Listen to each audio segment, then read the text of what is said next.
picture I could see if I just close my eyes. Have the Okay, so I have been unfortunately doing this for like the past maybe 15-20 minutes to some the perfect lighting setup, and I'm just like, I'm not striving for perfection. I'm striving for excellence but not perfection, so let's work with what we have now. I'll see when I'm editing by Injani, but I mean, I think the light is okay because it did seem like it's a bit harsh earlier, so we're working with this now. Molweni Betunana, and welcome to another I suppose, I don't know what to call these because it's different sit down. So maybe Sati, welcome to another Pursuit of Freedom diary. I know I promised you guys that we would be going through Ingadika, Emma, and like, you know, my reflections, all of that, and we'll do that today. However, we're not talking about Emma's book. It's and then that it's a story time, whatever, but it's just a sit down and a reflection. Yeah. For those of you who do not know, Ikamalam is Usman Kele, ozelelwe kwa Dial, wendela kwa Makhubalo, and so I use both my surnames. And I am originally from the Eastern Cape, but I often describe myself as a child that's raised by a village, which also means I have grown up in different provinces as a result of that. Now, so I'll probably have to do this introduction of who I am and where I'm from a number of times because most people get confused by I'm Xhosa, but I speak fluent Zulu. Wouldn't say fluent Tswana now, but I speak Tswana as well. And most people actually think I'm Tswana, not Tswana, Xhosa. Yeah, so this is who I am.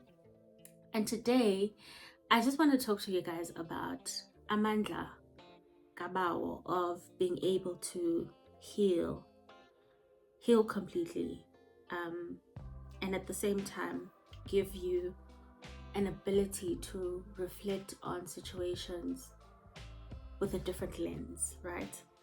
And I always love to give credit when a thought comes either from something you've listened to or someone you've spoken to. I think it's important that we give credit where it's necessary. And on Antakumbule, which day? But I was speaking to not speaking to, actually, I was listening to Yolanda, who I don't know her surname. Yolanda, I think she's called Yolanda the Village Wife here on YouTube. And Yolanda was speaking about, you know, izinto that happen in your life where God just decides that's not going to be a part of your story, you know, or God just decides I'm going to preserve and protect you from this particular thing. And I found it so profound that Wongumdu probably has a story that, you know, or many stories where you're like, I really thought that this would have turned out this way, but it didn't turn out that way. And you then express gratitude to God. So Izolo, I had a farewell for someone. I'm going to say colleague because she's become more than that, but we first met as colleagues. We had a farewell for her, and it was a beautiful farewell. It was not just her, but also another guy who was also a colleague at first, but I wouldn't consider him a colleague now. I think we were also, you know, becoming friends as well, or we became friends in getting to know each other. So we had this farewell drink session with them. And when we were leaving, I don't know who started the song, but someone started the song, Lina Kiyabatla. it's a song that I know from Vuyo Mokoena and Jabu Hlongwane. I don't know. I'm certain like it's a hymn that many people have known probably from childhood, but I've known that song from these two particular people. So this lady, I'll call her, then it's like, Sima, how do you know that song? And I'm just like, I just know it, you know. And I was singing along, okay, get into the car and I play the song. And then it gets me into a string of songs that are Vuyo Mokoena songs. And I mean, I love Vuyo Mokoena. And if you don't know Vuyo Mokoena because you are a millennial, please go check Vuyo Mokoena on iTunes, or no, is it iTunes? Apple Music, not iTunes anymore. Apple Music, Spotify, I'm sure they might have, even on YouTube. Okay, do yourself a favor. Okay, so that's what happened. Okay, sharp. So I'm listening to Vuyo Mokoena all the way home. I get home, happy days, lale, fine. Today I'm dropping my daughter off at school, and then I'm just like, hi man, I some Vuyo Mokoena again, you know. Then the thing in Davana, actually, I used to listen, not because I had the music at the time, but it was one of those, I think Wongumto has particular soundtracks of your childhood, and Vuyo Mokoena is one of those artists who his songs became soundtracks in my childhood, right? And part of that was Vuyo Mokoena and Pure Magic.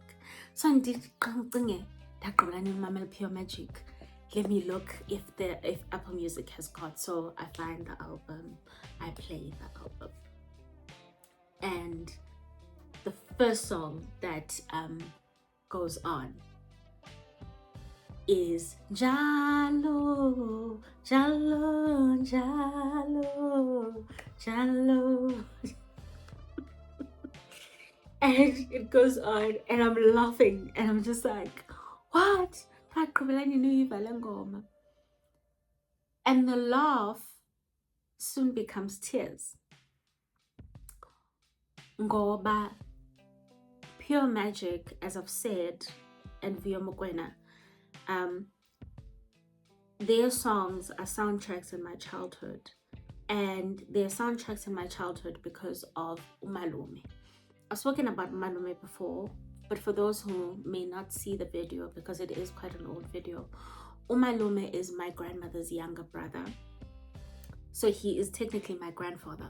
But because I grew up with my aunts and uncles calling him Umalume, I also then started calling him Umalume. I don't know how or why.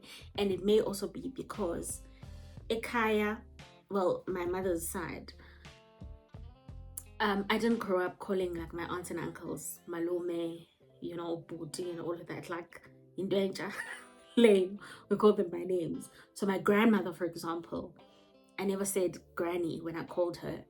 Then it was today. And I last name today. I think my mom gave her the name today. So yeah. So just to explain the whole Malume thing, right? But he's technically my grandfather, because he's my grandmother's younger brother, but Malume. So Umalume used to play Oringo Madlingozi or Pure Magic, Vuyo Mokoena, Rebecca Malope, Jonathan Butler, like the works, yeah? So immediately I think about Umalume, and you know, tears just flow, right? Oh goodness, I hope I don't cry because Kunili Dikala this morning. and as I'm listening, I'm filled with so much joy, and just happy memories of hearing these songs, and just enjoying that music. And still in the midst of, you know, listening to this album, I am then overcome by a deep level of sadness, which is grief showing up, but also grief showing up in the context of who Umalume was to me and my journey in in grieving him, right? And in grieving him post his departure on earth, but also in grieving him in the context of things that had happened. And there's this particular story that I'm going to share with you, and I'm sharing it with you because I know that some of you who may watch this know my family and know Malume and know all of that, right? So I'm not sharing that to make anyone look bad. I just think that the context is important because you're going to understand what the journey was like and what the bottom line of this video is. So Malume is my grandmother's younger brother, as I've said. So Malume is close in age with my mom, right? Who is my grandmother's only child. And Umalume, I would say, had a tough relationship with my mom, and also had a tough relationship with my grandmother for reasons that are not very clear to me. For zikhona ezinye that I know, but you know, ukhulela in certain contexts where certain things have happened, you don't know the foundation of particular, but I can tell you that there was just a lot of friction, particularly with my umalume and my mom. Yeah. Okay, so I moved out of Grahamstown when I was 9, yeah, and I left. And I only came back to Grahamstown to live in Grahamstown when I was 12 going to 13, or 13 already. I think I was 12 going to 13. Nah? Yeah, I think so. And the question, but it was between 12 and 13. I think it must have been 13. Yes, I was 13. So I moved back to Grahamstown. And so in moving back to Grahamstown, one, I don't know how to speak Xhosa fluently at the time.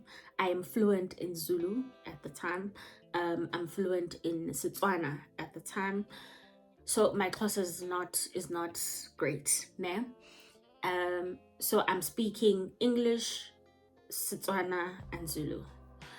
And because of the language barrier, and also because andikhulanga nabo abantu as per se that are my age. When I then got to high school, I was basically making new friends, and so I hadn't solidified friendships, né? So my cousin then became my friend because she had been my friend since childhood, and more than anything, she became my friend by default, not necessarily because we were friends, particularly at that age, because so my two were teenagers. When we were younger, we were friends somewhat. No. And hopefully one day we'll actually be able to have a conversation about this with her. So okay, so then she is she's the only friend that I know. So on Fridays, some Fridays, I would then go to their home, which is my great-grandparents' home, right? Kaya Kulu. If ukulele emtata, you'll know that kuba khona Kaya Kulu and then the other households. So I'll say Ekaya Kulu was Edgeworth Street. So I'd then go home there to spend the weekend. Okay, I sleep over one night and then go home because I'm still building relationships.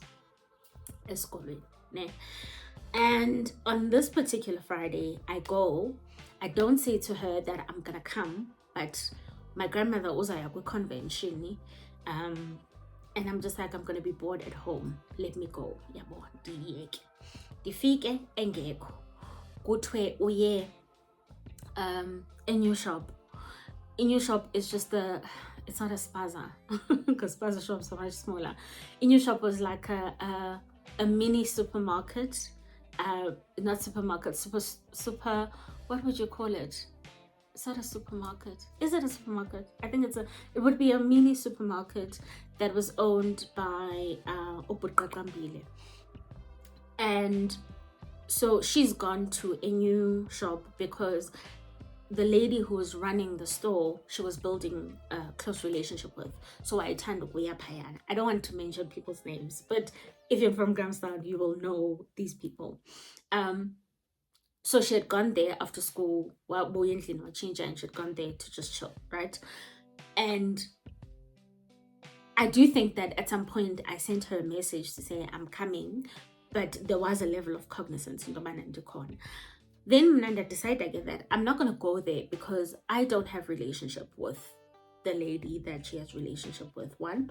But two, I'm also going to be intruding on their, like, whatever it is their plan for conversation is going to be for that particular day, you know. So and again, if you know me personally, and obviously some of you might not, I'm very I'm very to myself. Many people think Dipakamile because of that. I'm very like, so I don't like going into people's spaces and all of that. I mentioned earlier that I literally know how to make myself invisible. So on that basis, I was like, and there's I'll wait for her at home. Kude kube mnyama akabuyi, ne? And now I'm scared because I know how Malume generally is. And more than anything, I'm scared for her. I'm scared for me. I was scared that his reaction is going to obviously affect all of our emotions. So I was scared for that. But I'm more scared for her because what do you mean, uhambile, and you're not back and kumnyama? Like, so I'm scared for her. Malume gets home. Malume abuza untobana uphi. Now, I don't know whether I responded and said, uye endaweni ethile, okanye ndathi andiyazi. I don't know. But Malume's reaction, Sana, was like, it was out of this world. And instead of waiting, I suppose, for her to arrive and then lashing out at her and saying whatever it is that he wants to say to her, it became my problem. It became me who is now teaching her to do particular things. And there are words that he used that day that tainted my view of him for many years. Because wati difundisa umtanake, I don't want to mention her name, difundisa umtanake borabish, ne? And I was just like, but I'm at home. Kote, you're going to understand how young I was, because in these, my reaction to that, like as an adult, I would have been like, you're being absurd. Why on earth would you want to blame this on me? But I didn't think like that at all. I thought there must be something about me that has caused this entire thing, right? And my presence is burdensome. My presence is an irritation. My presence causes problems. And so that caused me to obviously hurt and cry. And eventually, in the midst of all of this, she comes back and he doesn't stop, like he keeps going. Yeah. And now he's already said these words to me. And I don't know whether wati mandihambe or if I decided to go myself. But I mean, I also wouldn't put it past him.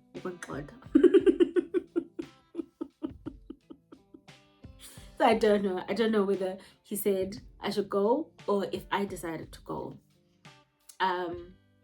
But by the time I left, kwaku past 8,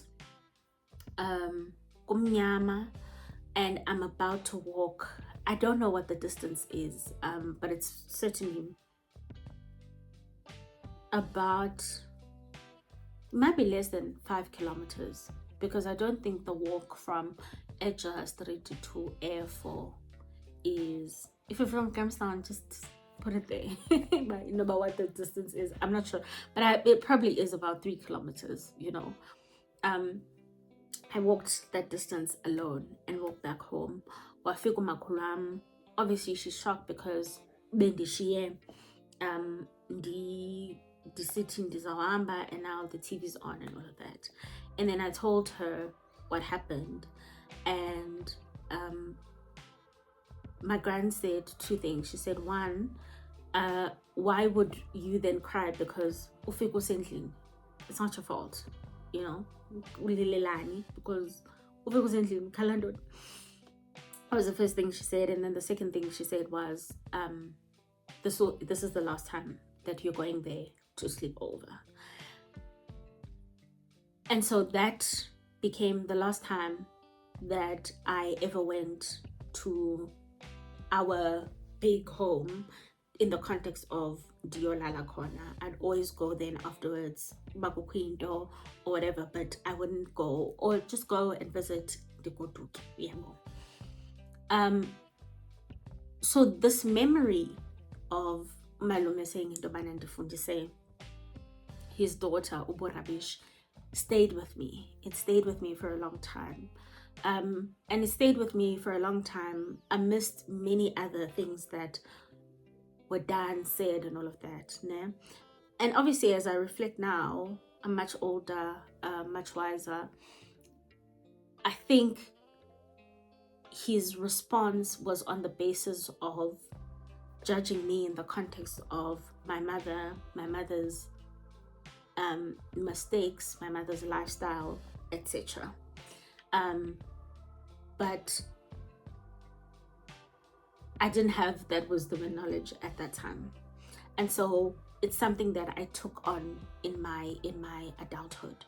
And on that basis, now this is one story, and I'm sure, as you can tell, as you reflect in your own stories, is that these things are always a culmination of different things, different events, different stories, etc. That caused me to distance myself from my cousin, and it caused me to distance myself from the family itself. So as I'm saying, I would only just go if it's necessary for me to go, but it deprived us from building relationship, particularly within our teen years, because this thing had happened. And I don't know if I knew up until now that that's one of the instrumental moments that actually broke relationship between my cousin and I. Or if she knows whether, that was the thing. Nonetheless, okay. Now, fast forward. Malume gets ill and I get updates. Now, I'm in my 30s now. Malume gets ill, I get updates, Malume's not well, Malume's and I have this desire to go and see him, but with how my life is set up at the time, because it was just post-COVID, we had just moved houses, my daughter was young, I just got married, like it was just a number of things that were happening at the same time that unfortunately I couldn't go and see him before he passed on, and he passed on before Dimbon. And so my cousin then called me and cousin I still remember that morning I was going to actually a coaching session at a client, and I was going to their offices the day she called me to say this is what had happened.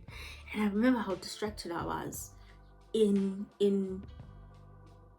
the session that I said to the client, I don't think that I can serve you well, within the session, because I just received this call. And I said that right at the beginning because I could tell that I'm not myself. But I was like, I'm happy for us to just sit and chat, right? But don't count it as a coaching session because mentally I'm not in a space where I can serve you. And so we sat for the duration of what would have been the session, and we chatted, and we spoke about, she asked me about my uncle, she asked me about my experience, what's then the plan, and all of that. And I was like, there's no plan as yet because he just passed away this morning. And like, andiyazi namba sizawuthini,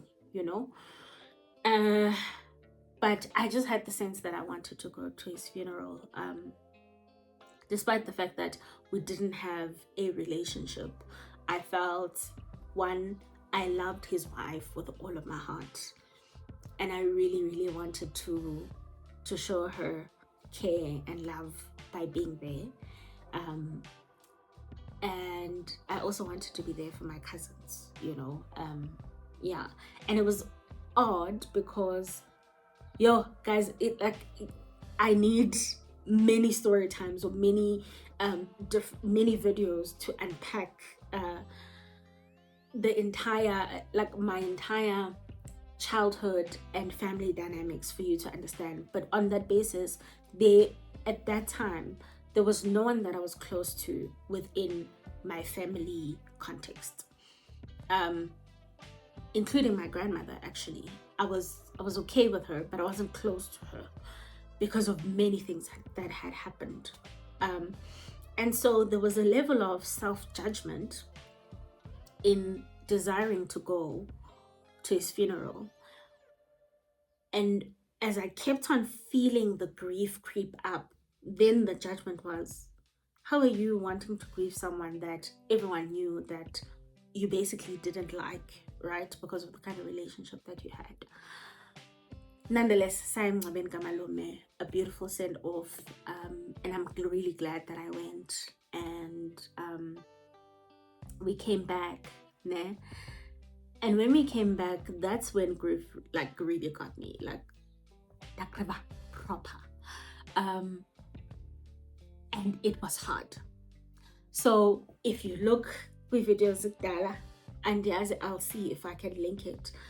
But I do speak about the idea of grieving someone you never thought you would grieve, right? And not you never thought you would grieve because they would never die, but you never thought that their death would affect you the way that it has affected you. But I gave myself permission to grieve.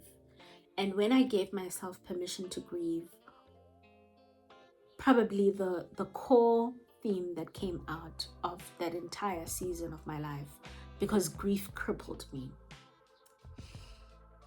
was that I am grieving and I'm hurting because despite everything, I still loved him.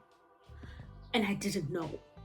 And I was so sad that I didn't know that there was love there, because I wish I could have, even if it was just for a few years, been able to show him the love that I had, that I also didn't know that I had also, So I was sad because of that. I was sad that I'm now wishing and akako. I was sad that we have so many moments that we could have mended, but there's no opportunity for that. But I was also sad of how the entire friction, and it's not just friction between him and I, or friction between my mom then and him, or friction between him and my grandmother, the entire ecosystem had been affected by all of these different tensions. And all of these different tensions had led us to this point where I couldn't even recognize that I was grieving him, because I didn't think that I could grieve him, right? God, with giving myself permission to grieve and giving myself space to grieve, then I started to see that I was healing. And how I started to see that I was healing was that I would say it felt like Malume was coming back to me, but he came back to me in music. And I started listening to music that he used to play when I was young, right? I started listening to Ringo. Ringo, I hadn't listened to him in a long time. I started to listen to Jonathan Butler, and it kept on feeling like he was coming back to me, or expressing the same love through music, right? And so when this morning happened, Ndimamele Pure Magic, and I started bawling. I remembered this thing that had happened, right? And I thought to myself, how crazy is it that the tears that I'm crying are not tears of pain anymore? They're tears of love, and they're tears of recognition that here's someone who I thought had never done or given me anything good, but Malume gave me music. He gave me soundtracks that would be definitive for my journey. And I can never listen to a Ringo song, even a new song, without thinking about him, right? Without thinking about the days where he would play music, Evule Iminyango Yemoto, and we're all basically listening to his music, even though we are in the house. So I thought about that how amazing it is that I remember him through the beauty and the sound of music, and no longer through pain, right? And then I also came into cognizance of, I never thought that when he was playing all of that music in his car, that one day I would listen to these songs in my own car. Because that to me was a, it was far, far, far fetched. And to think that the version of me that listens to this music now is so healed versus the little girl who used to listen to these songs, but they still somewhat give the same meaning, which underlying all of it is love. And I think probably most important was that in the midst of me looking at Malume from a lens of pain for a very long time, is that I missed that through the music there was ministry. All of the music that Malume listened to was actually music that spoke of God. And so I may have thought that he doesn't believe, but that's not true. Or I may have thought that because there's certain things that he didn't do right, or didn't do in a way that I thought he would, that I would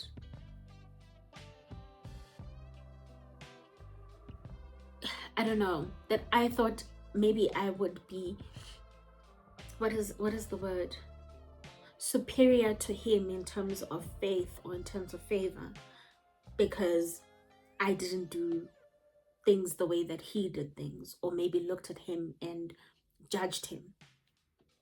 But I listen to these songs, Pure Magic, now, and I'm just like, all this time this guy was a believer, and he may not have believed in the way that I believed, or in the way that I would have expressed my faith, but you can't be listening to these kinds of songs without them moving you, right? Because beyond anything else, we are spirit, and we can connect to everything that is spirit, which for me was probably life-changing in my healing journey, in that I had to look at how God had graced me with my many mistakes, so that I could give myself grace and space to grieve. And in giving myself space and grace to grieve, I was able to extend the grace to him. And when I extended that grace to him, the gift of music came back. And I was so like, this thing, when I'm saying to you, I've been crying the whole morning. And it's actually not tears of pain. It's God is real. God loved me. He loved me even that night when I had to leave and go home. And also so broken and with my identity shifted, right? Because how he saw me in that moment said something about me and made me think and feel a particular way about myself. Despite all of that, I can now remember Malome in a beautiful way. And, I journaled about it. But I wrote this paragraph. I wrote this paragraph that, just really speaks to the sentiments of my heart. Today I reflect on a God who loved me through some painful experiences that were under Maluma's hand, and yet it is the same God he probably felt and saw through the music he left me with. Now in adulthood, the soundtrack of my trips alone are laced with music Malume left me with. I wish I had a chance to say to him, thank you for the music, Malume. It is no longer pain I remember of you. It is the gift of music. Thank you for the music.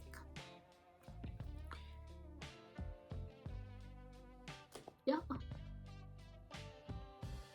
So, in loving memory of him, and shout out to every person who was in those Pure Magic albums who may be alive and have passed. Thank you for the music. Thank you for the music. I hope you enjoyed this video.